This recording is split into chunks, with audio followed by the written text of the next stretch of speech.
Last class हम लोगों की जो हुई थी उसमें हमने एक्सरसाइज 7.2 इसके बारे में बातचीत की। आज की हम लोग जो क्लास का कंटिन्यू करने जा रहे हैं इसमें हम लोग 7.3 इस वाली एक्सरसाइज के बारे में बात करेंगे। आप ये मान के चलो कि आप लोगों की जो एंटायर जर्नी है स्टैटिस्टिक्स की वो बेसिकली इसी 7.3 से क्या होने वाली है, शुरू होने वाली है ना। अभी तक आपने 7.1 में जितना भी काम किया, आपने अभी तक जितना भी काम 7.2 में किया, ये आपका एंटायर काम जो है, ठीक है, आपका जो ये एंटायर काम है ये सारा का सारा काम एकदम ग्राउंड लेवल का बच्चा छाप काम था। मैं बता दूं, ठीक है। पहली एक्सरसाइज में ग्राफ्स जो कि आप ऑलरेडी कुछ जमाने पहले बना चुके हो, डन। तो ऐसा तो है नहीं कि आपको ग्राफ्स बनाने नहीं आते थे। 7.2 में प्राइमरी सेकेंडरी डेटा ये सारी जानकारियाँ आपको बांटी गई थी, तो ये भी आपको आता था, है ना। अब हम लोग आ रहे हैं 7.3 में, जहाँ से मैं कहूँगी कि ट्रू मायनों में आप लोगों का जो स्टैटिस्टिक्स है ये शुरू हुआ है, ठीक है। ट्रू मायनों में आप लोगों का जो स्टैटिस्टिक्स है वो क्या हुआ है, शुरू हुआ है। खैर, तो चलो कंटिन्यू करते हैं 7.3 में हम लोग आज की क्लास में टोटल 4 क्वेश्चन डिस्कस करेंगे। Question number 1, question number 2, question number 3 and question number 4, ठीक है। और इस पर्टिकुलर क्वेश्चन नंबर 4 तक आते आते हम ये देखेंगे कि कितने कंसेप्ट हम लोगों ने अपने दिमाग के अंदर क्या कर लिए हैं, इकट्ठा कर लिए हैं, ठीक है, बराबर। चलो आगे बढ़ते हैं। क्वेश्चन में ये पूछा जा रहा है आप लोगों से, पहले वाले, फॉर क्लास इंटरवल 20 से 25 right the lower class limit and the upper class limit. अब बताओ भाई, इससे आसान सवाल क्या हो सकता है। जैसे देखो, इन जनरल अगर मैं बातचीत करूं तो इन जनरल जब भी हम लोग स्टैटिस्टिक्स की बातचीत करते हैं तो स्टैटिस्टिक्स में आप क्लासेस बनाते हो कि यहाँ से लेकर वहाँ तक, है ना। यही आप काम करते हो, यही आप लोगों का रहता है काम करने का तरीका। तो इन जनरल A-B ऐसे करके हम लोग क्लास इंटरवल को लिखते हैं। तो जो क्लास इंटरवल हम लोग लेफ्ट हैंड साइड में लिखते हैं उसको हम लोग बेसिकली कहते हैं लोअर लिमिट, और जो क्लास इंटरवल हम लोग राइट हैंड साइड में लिखते हैं उस राइट हैंड साइड में लिखे हुए इंटरवल को कहा जाता है उस क्लास की अपर लिमिट। तो एक जो क्लास का इंटरवल होता है वो 2 लिमिट से मिलके बनता है, एक लोअर वैल्यू, एक होती है हायर वैल्यू। जैसे अगर आप लोग मान लेते हैं ऑनलाइन शॉपिंग अगर करते हैं तो ऑनलाइन शॉपिंग में जब हम फिल्टर लगाते हैं वेरियस प्रकार के, साइज के हिसाब से, रेटिंग के हिसाब से, तो यार हम लोग फिल्टर प्राइस का भी लगाते हैं। खैर तुम्हारा नहीं पता, मैं तो लगाती हूँ प्राइस के हिसाब से फिल्टर। तो जब हम प्राइस के हिसाब से फिल्टर लगाते हैं तो वहाँ पे देखना ऑप्शंस आते हैं, 0 से लेके 299, 299 से लेके 599, 599 से 999 वगैरह वगैरह वगैरह। तो वहाँ पे आप देखना, वहाँ पे भी एक आपकी लोअर लिमिट होती है और आप लोगों की वहाँ पे भी क्या होती है, एक अपर लिमिट होती है, ठीक है। वहाँ पे भी आप लोगों के पास क्या होती है, एक लोअर लिमिट होती है और वहाँ पे आप लोगों के पास क्या होती है, एक अपर लिमिट होती है ना। तो that lower limit and that upper limit together, उनको एक साथ हम लोग अगर कलेक्टिवली बात करें तो कलेक्टिवली इसे कहा जाता है क्लास इंटरवल। इसे कलेक्टिवली क्या कहा जाता है, इसे कहा जाता है क्लास इंटरवल, ठीक है। और उस क्लास इंटरवल में जो लेफ्ट साइड में लिखा हुआ पार्ट है, दैट लेफ्ट साइड में लिखा हुआ पार्ट इज नोन एज आप लोगों का लोअर लिमिट, एंड जो राइट हैंड साइड में लिखा हुआ पार्ट है दैट इज नोन एज आप लोगों का व्हाट, अपर लिमिट, है ना। तो 2 प्रकार की लिमिट्स एग्जिस्ट करेंगी, एक एग्जिस्ट करेगी लोअर लिमिट और एक एग्जिस्ट करेगी आप लोगों की अपर लिमिट। यही चीज़ क्वेश्चन नंबर 1 में आपसे उसने पूछ ली है कि एक क्लास इंटरवल दिया है 20 से लेके 25, तो आप हमको बताइए कि इसमें अपर कौन है, इसमें लोअर कौन है। खैर कितना आसान सवाल है। लोअर क्लास लिमिट की अगर बात की जाए तो 20 इसकी लोअर क्लास लिमिट है, और अगर अपर क्लास लिमिट की बात करूं तो 25 इसकी क्या होगी, अपर क्लास लिमिट होगी। डन, तो हो गया इस तरीके से हमारा सवाल। तो कल को तुम्हें कोई भी क्लास इंटरवल आ सकता है, ज़रूरी नहीं है 20 से 25 ही आए, कुछ भी क्लास इंटरवल पूछा जा सकता है। और उस कुछ भी वाले क्लास इंटरवल के लिए अपर भी पूछा जा सकता है, लोअर भी पूछा जा सकता है, एनीथिंग कैन बी आस्क्ड, कुछ भी आपसे पूछ लेगा। खैर नेक्स्ट सवाल में मूव करते हैं। अब नेक्स्ट सवाल में मूव करने से पहले जैसे हमने इन जनरल हमारा डिस्कशन नंबर 1 किया था, तो वैसे ही अब हम लोग यहाँ पे हमारा डिस्कशन नंबर 2 करते हैं। ये डिस्कशन नंबर 2 क्या है? डिस्कशन नंबर 2 में हम लोग क्लास मार्क निकालना सीखेंगे। ठीक है, ओके। अब ये जो वर्ड है क्लास मार्क, इसका मतलब क्या है और क्या ये कोई इम्पोर्टेंस रखता भी है कि नहीं रखता है? भाई बहुत इम्पोर्टेंस रखता है ये क्लास मार्क, बहुत ज़्यादा। आप लोग जब नेक्स्ट ईयर के 10th स्टैंडर्ड के स्टैटिस्टिक्स में आएंगे तब आप लोगों को वहाँ पे जो बहुत सारे कैलकुलेशंस वाले क्वेश्चंस हैं उनमें आपको ये क्लास मार्क दिखेगा। ठीक है, और वहाँ पे आपको क्लास मार्क निकालते आना चाहिए। तो वो कैसे आएगा? जब हम 9th क्लास में सीखेंगे और अच्छे से याद रखेंगे। खैर, क्लास मार्क का मतलब ये होता है कि आपको जो इंटरवल दिया है, जो कि कुछ भी हो सकता है, ठीक है, उस इंटरवल की जो लोअर लिमिट होती है प्लस उस इंटरवल की जो अपर लिमिट होती है, इन दोनों अपर लिमिट और इन दोनों लोअर लिमिट का जब हम एडिशन करके उसको डिवाइड बाय 2 करते हैं तो जो आंसर निकल कर आता है उसको हम लोग कहते हैं क्लास मार्क। खत्म। ठीक है, तो मान के चलो एग्जाम्पल के तौर पे आप लोगों को किसी ने दिया है 30 से 40 और आपको इसका क्लास मार्क निकालना है। तो पहले तो ये हम लोगों को क्लियर हो गया कि 30 is my lower limit and 40 is my upper limit. और अगर किसी ने मुझे क्लास मार्क निकालने को कहा, जैसे कि किसी ने मुझे अगर CM कैलकुलेट करने को कहा, तो CM क्या होगा? लोअर लिमिट प्लस आप लोगों का अपर लिमिट डिवाइडेड बाय कितना? 2। तो इस पर्टिकुलर एग्जांपल में लोअर लिमिट मेरे पास कितनी है? That is 30। अपर लिमिट कितनी है? That is 40। अपॉन में कितना आएगा? 2, यानी कि 70 divide by 2 which is equal to what? Which is equal to 35। तो किसी भी पर्टिकुलर क्लास की जो लिमिट्स होती हैं, लोअर लिमिट, अपर लिमिट वगैरह वगैरह, वो इस तरीके से निकाली जाती हैं। ठीक है, ये तरीका होता है उनको क्या करने का? कैलकुलेट करने का। अब यही सेम चीज़, ठीक है, यही सेम चीज़ आपको ऊपर के क्वेश्चन नंबर 2 में पूछी है। ठीक है, वहाँ पे उसने आपको क्या बोला है? उसने आपको ये बोला है कि भाई देख, मेरे पास क्या है, आप लोगों की एक क्लास दी गई है, क्लास इंटरवल दिया गया है। क्लास इंटरवल में 35 से 40 तक की वैल्यू दी है। इसका मतलब 35 is my lower limit and 40 is my upper limit. और इसमें अगेन तुम्हें क्लास मार्क कैलकुलेट करना है। तो क्लास मार्क कैसे कैलकुलेट करते हैं? अगर मैं यहाँ पे क्वेश्चन नंबर 2 का क्लास मार्क निकालूंगी तो वो हो जाएगा 35 प्लस आपका 40 डिवाइड बाई 2। अब देखो, पहले न्यूमरेटर को ऐड करना, ठीक है, पहले 35 और 40 को ऐड करना। अच्छा ठीक है, अब ऐसी बेवकूफ़ी बिल्कुल भी मत करना कि ये वाले 2 को और ये वाले 40 को कैंसिल आउट कर रहे हैं। ये एक बेसिक मैथमेटिक्स है, ऐसा कभी नहीं होता। ठीक है, तो ऐड करने पे कितना आ गया? ऐड करने पे आ गया 75 अपॉन में 2। अब आप लगे तो इसके टुकड़े टुकड़े कर दो, कोई फ़र्क नहीं पड़ता। ठीक है, तो अगर आपने इसका डिवीजन किया दैट विल बी 37.5। तो इसका क्लास मार्क कितना होगा? 37.5। कोई क्लास मार्क की यूनिट नहीं होती है। ठीक है, पता चले क्लास मार्क में तुम लोग यूनिट लगा रहे हो। ओके, तो इस तरीके से क्वेश्चन नंबर 2 हमारा अप्रोच हो गया। अब देखो, एक चीज़ का ध्यान रखना, क्वेश्चन में अगर आपको क्लास मार्क कैलकुलेट करने को बोला है तो आप इतना डायरेक्ट नहीं लिख सकते। आपको प्रॉपर तरीके से स्टेप्स देनी है। ठीक है, मैडम आपने तो दी ही नहीं। अरे यार, मैं बता तो रही हूँ कि कैसे देनी है ना, बट प्रॉपर तरीके से स्टेप्स देनी है। अच्छा चलो ठीक है, कैसे लिखेंगे? देखो, सबसे पहले तो आप ये बताना कि गिवन क्लास इंटरवल इज 35 से लेकर 40। ये हो गया आपका स्टेप नंबर 1।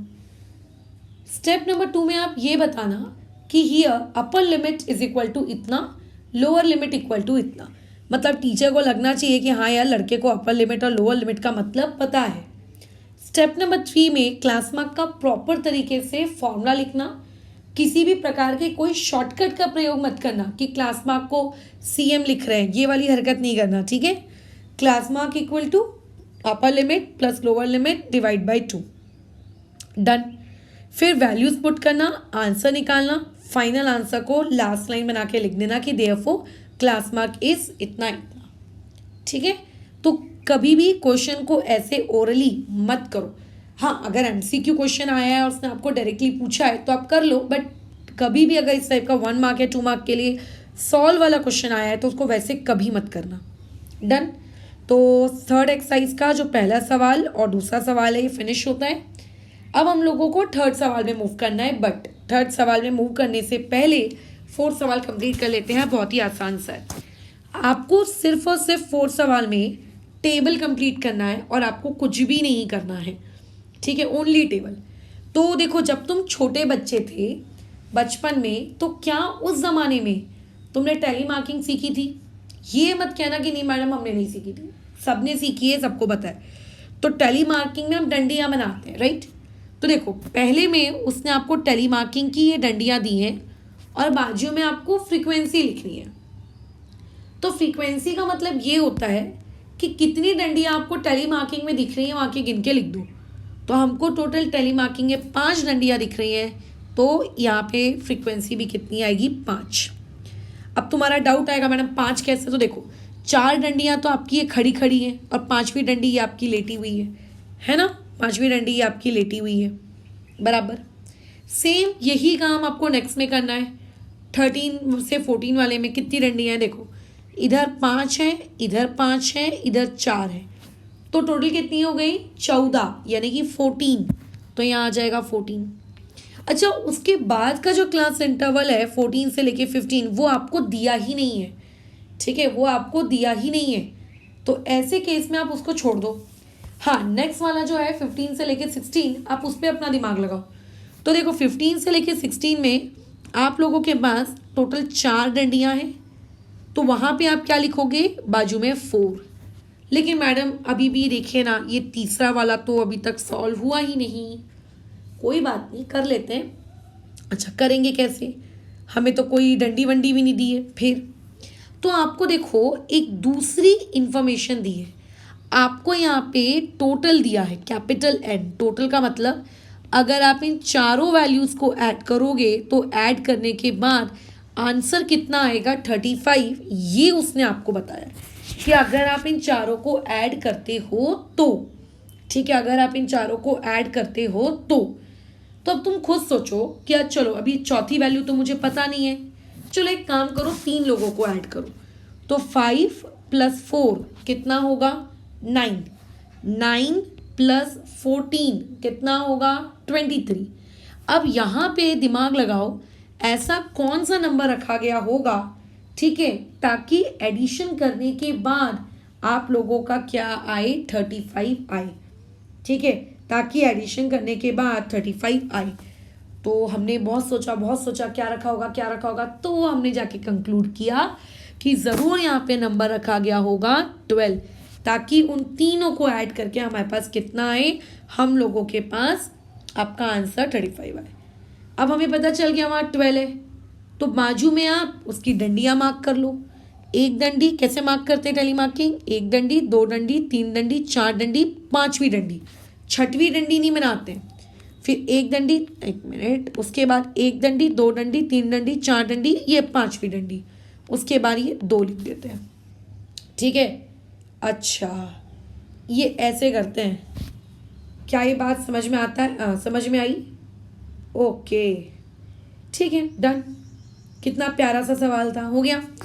तो देखो, अभी हमने जितना भी डिस्कशन किया उसके बेसिस पे सवाल नंबर 1 to 4 हो गया। अब हमें सवाल नंबर 3 करना है, बट सवाल नंबर 3 के लिए अगेन आपको एक छोटे से कंसेप्ट की, एक छोटे से डिस्कशन की नीड होगी, उसको हम लोग देख लेते हैं। देखो, अभी आपको जो क्लास इंटरवल दी होती है उसमें आप अपर, लोअर, क्लास मार्क, ये 3 काम आप कर सकते हो, ठीक है, बराबर। ओके, ठीक है। तो ये जो आपके 3 काम आपने किए, इसके बाद एक चौथा काम होता है क्लास विड्थ, या फिर जिसे कहा जाता है क्लास की हाइट, ये भी कहा जाता है। इसका मतलब क्या होता है? इसका मतलब सीधा सीधा ये होता है कि आपके पास जो क्लास इंटरवल है ना, उसमें आप अपर लिमिट को और लोअर लिमिट को आपस में माइनस कर लो, है ना। आप लोगों का जो upper limit minus lower limit रहेगा, ठीक है, उसका जो वैल्यू आएगा, ठीक है, उसको हम लोग क्या कहेंगे? क्लास विड्थ कहेंगे। उसको हम लोग क्या कहेंगे? क्लास विड्थ कहेंगे। जैसे कि एग्जाम्पल के तौर पर एक क्लास दी है 10 से लेकर 40, तो अगर किसी ने पूछा कि बताओ इसकी क्लास विड्थ क्या है, तो इसकी क्लास विड्थ क्या होगी? बताओ। ओके, तो हमने ये कहा कि इसकी जो क्लास विड्थ रहेगी वो रहेगी अपर वैल्यू। तो अपर वैल्यू कितनी है? 40। लोअर वैल्यू कितनी है? 10। तो क्लास विड्थ कितनी होगी इसकी? 30। ऐसे करेंगे, ठीक है। ओके, ठीक है भाई, समझ में आ गया। अब आगे बढ़ते हैं। अब देखो, आपको क्वेश्चन नंबर 3 में बोला है कि क्लास मार्क 10 है, ठीक है। जैसे ऊपर के क्वेश्चन नंबर 2 में आप लोगों को क्लास इंटरवल दी थी और आपने क्लास मार्क निकाला था। इस बार उसने, अगर मैं उसके गिवन इन्फॉर्मेशन की बात करूं, तो गिवन इन्फॉर्मेशन में डायरेक्टली उस पर्टिकुलर क्वेश्चन में आपको क्लास मार्क कितना दिया हुआ है? क्लास मार्क आपको दिया हुआ है 10, ठीक है। अच्छा, उसके अलावा और क्या दिया है? क्लास विड्थ आपको वहाँ पे दी हुई है 6। तो ये तो हम लोगों ने यार, जो उसका गिवन डेटा था, ये गिवन डेटा हम लोगों ने खैर लिख दिया। अच्छा है ना, हमें निकालने की मेहनत नहीं करनी पड़ी। आपको ये बताना है कि भाई कौन सी ऐसी क्लास रही होगी जिस पर्टिकुलर क्लास के लिए आप लोगों को क्लास मार्क क्या आती है? आप लोगों को क्या आती है? 10 आती है, और जिसके लिए क्लास की जो विड्थ है वो 6 आती है। अब इसका सल्यूशन कैसे करेंगे बताओ? तो देखो, सबसे पहले आपको तो क्लास दी नहीं है, तो पहले तो आप क्लास अज्यूम कर लो, कि मान के चलते हैं कि लेट क्लास इंटरवल बी, हम मान के चलते हैं कि हम लोगों को जो क्लास इंटरवल दिया गया है वो कितना है? ए से लेकर बी, ठीक है। कितना है? ए से लेकर बी, ये हमने मान लिया। वो ए माइनस बी नहीं है प्लीज़, हाँ। जैसे हम लोग क्लास इंटरवल के बीच में जो ये डैश डालते हैं ना, वो डैश है, वो माइनस नहीं है। अच्छा, अब ज़रूरी नहीं है आप ए माइनस बी लो, आप ए के जगह पी, पी की जगह क्यू, क्यू की जगह डी, जो लेना है लो। मैंने एक नॉर्मल क्लास इंटरवल ए से लेकर बी लिया बस, ठीक है। अब अगर मैं इन जनरल तुमसे पूछती कि भाई एक बात बताओ, क्लास मार्क का फॉर्मूला क्या होता है, तो तुम मुझे कहते हैं मैडम क्लास मार्क का फॉर्मूला होता है जो भी आपकी क्लास इंटरवल है, उस क्लास इंटरवल की अपर लिमिट प्लस उस क्लास इंटरवल की लोअर लिमिट, और डिवाइड बाय कितना? डिवाइड बाय 2, यही कहते हैं, ठीक है। ओके,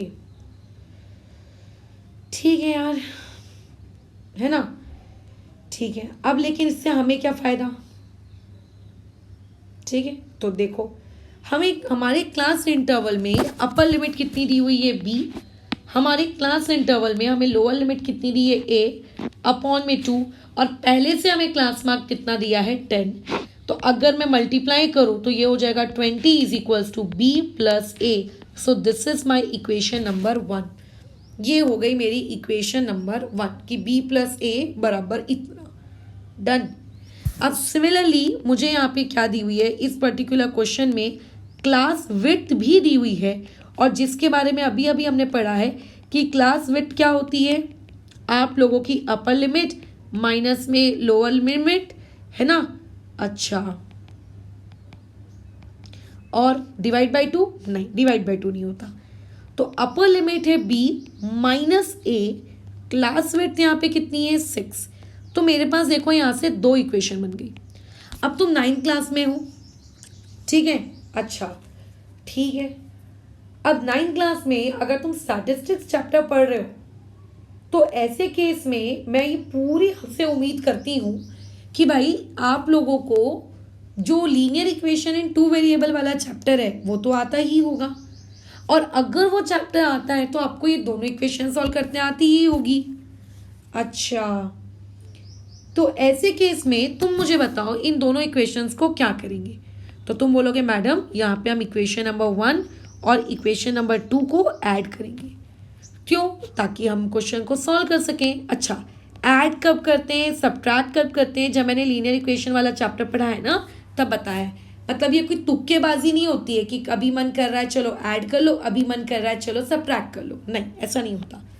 जब हम ऐड करेंगे तो देखो ये आपका कट जाएगा, है ना, यहाँ पे ये 26 हो जाएगा और इधर पे ये 2 टाइम्स ऑफ बी हो जाएगा। ठीक है, ओके। तो 26/2 is equals to b. So therefore b is equals to कितना है, 13 है। यहाँ से बी की वैल्यू कितनी आ गई, 13। अरे वाह, है ना, यहाँ से बी की वैल्यू कितनी आ गई, 13। तो ऐसे केस में हम लोगों ने बी की वैल्यू तो निकाल ली। अरे वाह, ये तो बहुत ही अच्छी है। अब हमें ए निकालना है। अब ए कैसे निकालेंगे? एक वेरिएबल आने के बाद आप उस वेरिएबल को आपकी जो पसंदीदा इक्वेशन है आप उसमें जाके पुट करो। मैंने भैया इसको जाके इक्वेशन नंबर 1 में पुट किया। इक्वेशन नंबर 1 क्या है कि b प्लस a दोनों का आंसर 20 आएगा। b की वैल्यू यहाँ 13 plus a is equals to 20। So a की वैल्यू कितनी होगी, 20 माइनस 13। सो देयरफॉर a की वैल्यू कितनी होगी, 7। अब मुझे a और b ये तो कैलकुलेट करना नहीं था, मुझे कैलकुलेट करना था क्लास इंटरवल। तो हम लोगों की देयरफॉर क्लास इंटरवल क्या होगी, हमें क्लास क्या है, a से लेकर b। सो 7 से लेकर क्या आएगी आपकी क्लास 13। अब देखो है कैसा, बहुत पहले की बात है, मैंने यही सेम एक्सरसाइज किसी और बैच में भी पढ़ाई है। तो उसमें जब हम लोग ये आखिरी लाइन लिखे ना कि देयरफॉर क्लास 7 से लेकर 13, जिसको मैं पहले ही क्लियर कर चुकी हूँ कि वो डैश है, वो माइनस नहीं है। तो एक लड़के ने बताया क्या किया, उसको माइनस करके माइनस में समथिंग अपना आंसर रिपोर्ट कर दिया। तो भाइयों और बहनों वो माइनस नहीं है, वो डैश है। ठीक है, इस बात का ध्यान रखें। तो इसमें आज की क्लास में हमने ये सीखा अपर लिमिट क्या होती है, लोअर लिमिट क्या होती है, क्लास मार्क क्या होता है, क्लास विड्थ क्या होता है। अब देखो इस पूरे डिस्कशन के बेसिस पर आप लोगों को मैं थोड़ा सा काम होमवर्क में दे रही हूँ, ज़्यादा कुछ नहीं है। अपनी अलजेब्रा की टेक्स्ट बुक खोलना, प्रॉब्लम सेट वाली जो एक्सरसाइज है, प्रॉब्लम सेट जो है इस पर्टिकुलर चैप्टर का, वो ओपन करना। अब देखो हम लोगों ने लास्ट टाइम 7.2 की थी, तो 7.2 की वजह से हमारा क्वेश्चन नंबर 1 ऑटोमेटिकली हो गया था। अब हम लोग यहाँ पे इसके क्वेश्चन नंबर 2, क्वेश्चन नंबर 3 इस पे बातचीत करते हैं। आपको एक क्लास इंटरवल दिया है 25 से लेकर 35। आपको ये पूछ रहा है कि भाई इसकी अपर क्लास लिमिट क्या है। देखो हमेशा आपको लोअर भी पूछे अपर भी पूछे दोनों पूछे ऐसा नहीं होता है, कभी कभी आपको सिर्फ एक चीज भी पूछी जा सकती है। ठीक है, तो 25 में 35 में उसने आपसे इस बार अपर वाली पूछ ली, तो अपर क्या होगा इसका 35, इसलिए इसका करेक्ट आंसर क्या आएगा, ऑप्शन नंबर बी। ठीक है, तो ये हमारे आज के डिस्कशन पे हमारा एमसीक्यू नंबर 2 भी हो गया। अब आते हैं एमसीक्यू नंबर 3 में। एमसीक्यू नंबर 3 में उसने आपको क्लास मार्क पूछा है, तो पहले तो आपको क्लास मार्क का मतलब पता होना चाहिए। क्लास मार्क क्या है, अपर प्लस लोअर डिवाइड बाई 2। तो इस हिसाब से अगर मैं करूँ तो 25 plus 35 divide by 2 is equal to कितना आ जाएगा, 60 divide by 2 is equal to what, 30। So इसका आंसर आएगा 30। So correct option is 3। तो ये हम लोगों के साइमल्टेनियसली आज की जो हमने बातचीत की, उस आज की बातचीत के बेसिस पे ये वाले सवाल भी हम लोगों के हो गए। अब एक बात का ध्यान रखना, जैसे लोगों को अगर आप पूछो कि क्लास मार्क क्या होता है, बराबर जवाब देते अपर प्लस लोअर डिवाइड बाई 2। लेकिन अगर आप उनको ये पूछो कि भाई क्लास मार्क आखिर जो निकल के आता है वो होता क्या है, ठीक है, वो होता क्या है, तो वो चुप हो जाते हैं। तो तुम्हें पता होना चाहिए कि यार आखिर क्लास मार्क होता क्या है। तो class mark is basically a बीच की वैल्यू। आपको जो क्लास इंटरवल दिया होता है 12 से 14, 12 से 3, वॉट, तो जो भी क्लास इंटरवल आपको दिया होता है उस क्लास इंटरवल की बीच की वैल्यू को, उसकी मिड वैल्यू को हम क्लास मार्क कहते हैं। और उस मिड वैल्यू को निकालते कैसे, अपर प्लस लोअर डिवाइड बाई 2 करके निकाला जाता है। लेकिन वो होता क्या है, वो होता है आप लोगों की मिड वैल्यू। ठीक है, फिलहाल इस डिस्कशन को रोकते हैं। नेक्स्ट वाली क्लास में हम इसी 7.3 एक्सरसाइज के आगे के सवाल के साथ कंटिन्यू करेंगे।